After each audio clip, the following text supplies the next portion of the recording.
So you want to start an art YouTube channel. Well, there's some things you need to consider before you even create the channel or film that first video. So in today's episode, I'm going to share with you my 5 tips no one else tells you when starting an art channel here on YouTube. This is great for people just beginning or even for people that have an art channel that's struggling to get subscribers and views. There's some info in here for you too. So that's all coming up in today's episode. Keep watching.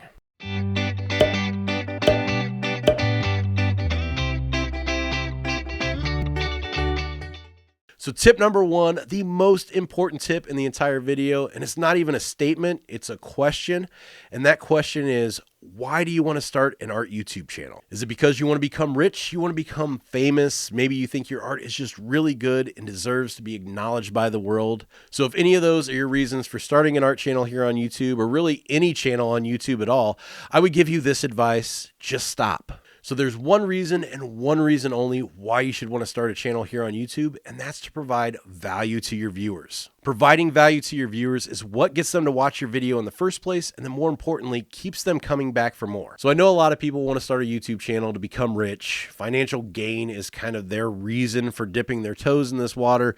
It's their end goal. That's what they want from the YouTube platform.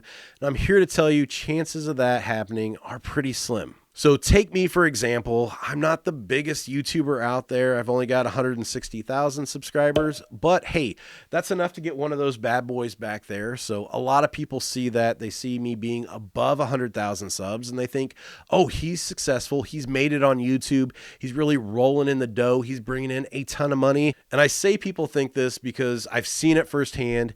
Usually I can count on once or twice a week, like clockwork, I'm going to get either a comment or an email or a DM from a viewer asking me to buy them an iPad. They see the 100,000 subs, they see other people on YouTube being successful and just assume, well, if you've got one of those plaques, then you're rolling in the money and you can probably just give handouts. And yeah, that's not the case.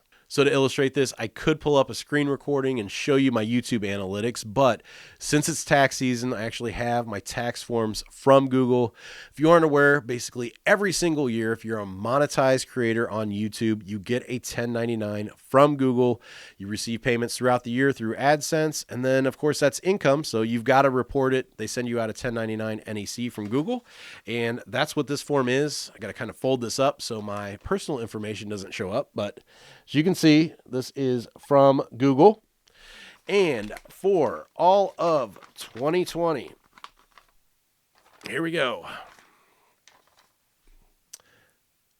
I made $19,928.64. So as you can see, that's not a lot. That's not even the same income as a full-time job in most cases. So not rich off of YouTube, not at all, not even close. Do not make enough money to send out a random viewer, random stranger, an iPad every single week of the year, even though people continue to ask. But that just kind of gives you, like I said, a peek behind the curtain. And I'm sorry if that destroys some hopes and dreams out there of people, if they saw my channel and just assumed that I was rolling in the cash.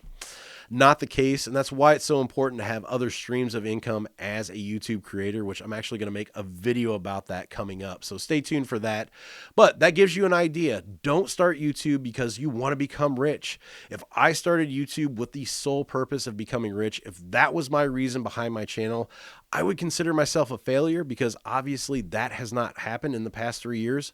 But I started out to provide value to my viewers, and I think I've achieved that based on my subscriptions and the comments and feedback that I've gotten from viewers. I really have been able to provide the value that I started out. So therefore, I consider YouTube a success. Like I said, your video providing value to someone that's watching it is what gets somebody to watch it, to continue to watch it, and then brings them back again, which makes them a subscriber to your channel, hopefully. That's the success strategy that you need to take on YouTube.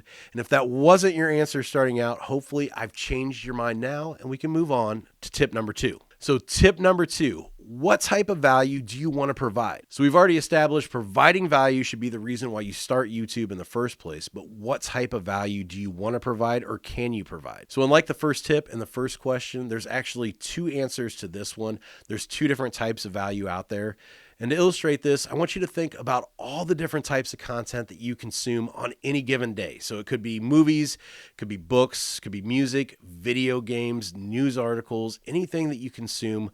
All of that content is going to have one of two distinct values.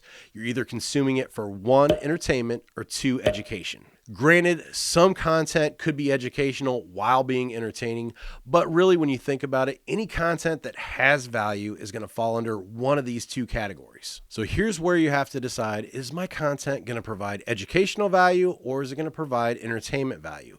Deciding this ahead of time is going to help you decide what type of content to make for your channel before you even start. So what in the heck's the difference between an educational art channel and an entertainment art channel? Well, let's go ahead and take a look at a few different types of channels here on YouTube to help explain the difference. So first up, let's go ahead and take a look at my channel. And if you've watched my channel before, I'm sure you can agree, my channel is mainly an educational based art channel. Sure, there's some entertainment mixed in from time to time here and there, but really my main focus is on doing tutorials, doing how-tos, walking you through how to use programs like Procreate, giving you how-to drawing lessons. There's a lot of education based around the types of videos that I do. On the flip side of this, we've got channels like ZHC and Jazza, which are primarily entertainment-based channels. So these have a huge subscriber base between the two of them with tons of views. They started out as educational channels and then kind of pivoted over time to the entertainment side of things. And that's really where they found their success, which brings up another point as well. If you're doing an entertainment-based art channel, your pool of potential viewers is going to be a lot larger. With these entertainment type channels, you can appeal to a broader audience, but there's also some things you have to consider before going that route. With any entertainment style videos, the key is you have to be entertaining. You're going to have an on-screen presence. You're going to have some charisma and be confident and comfortable on camera. And I know that's not for everyone. So taking one of those massive videos with a ton of views and kind of deconstructing it as you watch it, it's going to help you learn what type of value that viewer is getting out of it by watching it, why those viewers are coming to it, and it's going to help you understand the difference between the two values. So in the past couple of years, I've seen a huge uptick in art YouTube videos because of the time-lapse feature in Procreate. And the reason behind that is because it's easy to do. The problem is minimal effort means minimal educational value and minimal entertainment value. In my experience, viewers want a detailed walkthrough on screen of what you're doing. Yes, it takes more time for you, but it provides more value for them. They don't want to watch a sped up video and have to guess what's going on. Which brings me to another point. Just because you put the word tutorial in the video title does not make your time-lapse video a tutorial. Viewers click on tutorials with the expectations of learning. So if you're putting the word tutorial in the title of a time-lapse video, you're misleading the viewer. You're not delivering the promised value that they were expecting. It's not a good way to get views and to get return viewers. If you want to do a tutorial, you're going to have to take the time and effort required to do a tutorial, not a time-lapse. So for me personally, I don't use time-lapse in my educational videos. I found it works better if you show every single step along the way. All my videos are in real time, explaining everything from start to finish, and that's what's worked for me. It provides more value to the viewers, which of course leads to more views and more subscribers. Tip number 3, identify what makes you unique. So once again, want you to do a YouTube search. I'm sure you already follow a ton of art YouTube creators out there.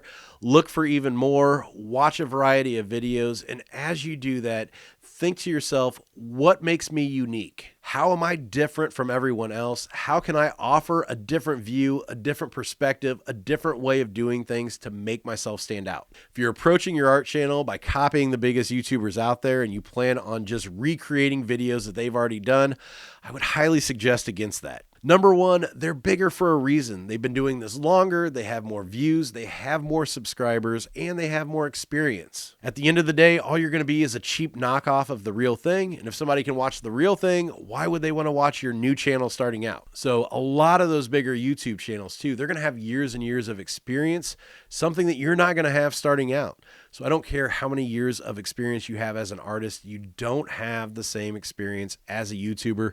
There's a lot you learn along the way, a lot you pick up, and to think that you're going to compete against the bigger channels and go head to head and expect the same results, it's just not going to happen for a new channel. So here's the thing, I can't tell you how to be unique. You're going to have to figure that out for yourself. But what I can do is tell you what worked for me, what I identified by watching videos, and how I used that information to help shape my channel. So starting out, I knew I wanted to provide educational value through my videos, and looking at the videos out there on YouTube, number one, a lot of the educational ones were time lapses. Once again, they move too quick to provide educational value. We already talked about that. But then the educational value videos, the tutorials, a lot of times those move too fast too. The creator would just assume that the viewer knew something, so they would go from step A to B to D, skipping over step C because, hey, if you're already using this program, you should know that. I shouldn't have to cover that in detail. So they left out a lot of parts, and just overall, they didn't provide a complete experience for the viewer. So before I got heavy into YouTube, I actually taught a graphic design class at a studio here in town for adults with developmental disabilities, and teaching down there really helped me shape my teaching style for YouTube as well. So here's my philosophy and my outlook on teaching. Maybe it'll help some of you along the way too if you're going this route. Number one, never assume your viewer knows something. Number two, keep things simple as you explain every single step along the way. And then number three, go slow. So while other channels are out there throwing up time lapses with background music or doing screen recordings and narrating the process or just kind of throwing text up on the screen to explain the steps, I'm taking more of that kind of mini course or mini class approach, doing everything in real time, step by step, no time lapse, no edits, from a top-down angle. Kind of gives the viewer the feeling of looking over my shoulder as I'm doing it because you can see my hand in frame the entire time. Every stroke that I make on screen, you can see me as I go through and select the menus if I'm using Procreate, which really helps out. Like I said, it's the whole process from start to finish. So step one until the final step is all on screen. It leaves the viewer with a ton of educational value. So that's what works for me. The same might not work for you. So here's where you need to dig down deep, identify what makes you unique, and then build your videos around that. So that's tip number three. Tip number four, brand yourself from the beginning. So what do I mean by brand yourself from the beginning? Well, I want you to start out your YouTube channel and don't plan on it being successful. Don't assume that it's going to blow up, but prepare like it will. So a few reasons why I say this. Number one, your channel name. Pick something that's going to resonate with your viewers. It doesn't have to be as obvious and on the head as mine. Let's draw with BJ Dell. But at the same time, you just don't want to pick random words and numbers to go together like sickboy487321. Now, if you're an artist with an already established presence elsewhere, like on Instagram, definitely look and see if that channel name is available. If it is, go ahead and grab that. You definitely want to brand yourself from one platform to the other. But if you don't already have a branding on those other platforms like Instagram or Twitter, come up with something and then go over to those sites and make sure that that branding is available on there. Having a cohesive brand across platforms like YouTube and Twitter and Instagram is going to help people find you no matter what platform that they use. Once you think you've landed on a channel name, then I would go and see if the domain name for that is available for purchase, because if your channel gets successful later, you're going to want the website to go along with it. So if the name's not available for purchase, I would go back to the drawing board for your channel name. If it is available, go ahead and go with that channel name, and at the same time, purchase the domain.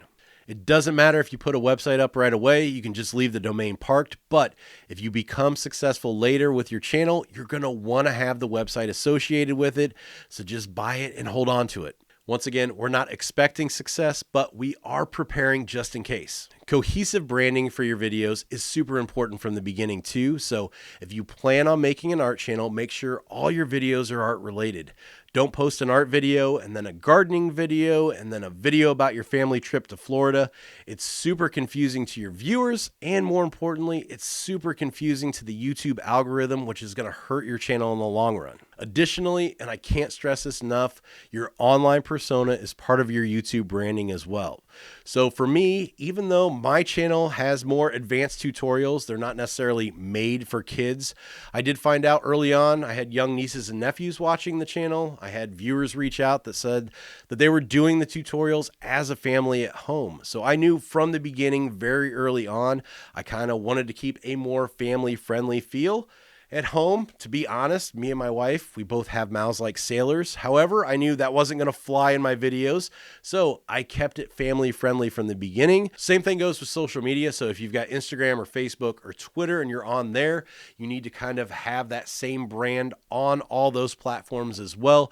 You don't want to say something on there that you wouldn't necessarily say on your YouTube channel, so be protective of that. So the fifth and final tip, don't get hung up on equipment, but at the same time, don't let your videos look like trash either. So when you're starting out on YouTube, you don't need the fanciest DSLR camera. You don't need expensive lights or lenses or microphones. You can just go ahead and use a cell phone if your cell phone's got a good camera on it. So that's the advice creators usually give people starting out on YouTube. And while it's true, art YouTube is going to be a tad bit different. No, you don't need expensive equipment, but at the same time, since we're talking about recording a visual medium as it is, it's got to look good at least. So from the production side of things, for new art YouTubers starting out, the two most important things you're going to have to worry about is your lighting, making sure everything's well lit, and then the angle you're recording from. So you don't need expensive lighting. You just need to make sure what you're recording is well lit. If you're recording yourself drawing, painting, using the iPad,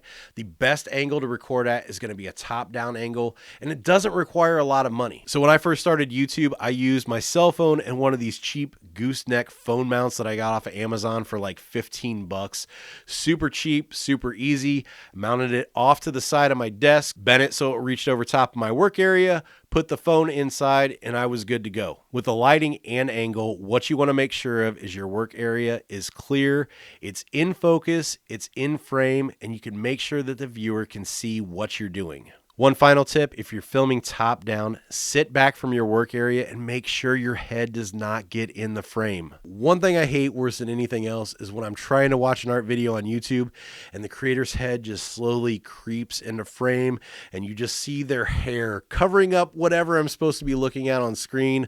I hate it. It sucks. Try not to do it because it's super annoying for viewers. So that's it. Those are my 5 tips no one tells you when starting an art channel here on YouTube. So if you like today's video, if you got some value out of it, see what I did there? Bringing it around full circle. Make sure you give it a thumbs up, subscribe to the channel, and hit the bell for notifications so you can get alerted when I post new videos. Let me know in the comments too if you'd like to see more videos like this. Like I said, most of my videos are those top-down drawing tutorials, but every once in a while, I like to throw in some other art educational videos. As for me, I can be found online, bjdell.com, as well as on Instagram and Twitter at bjdell. So until next time, keep creating.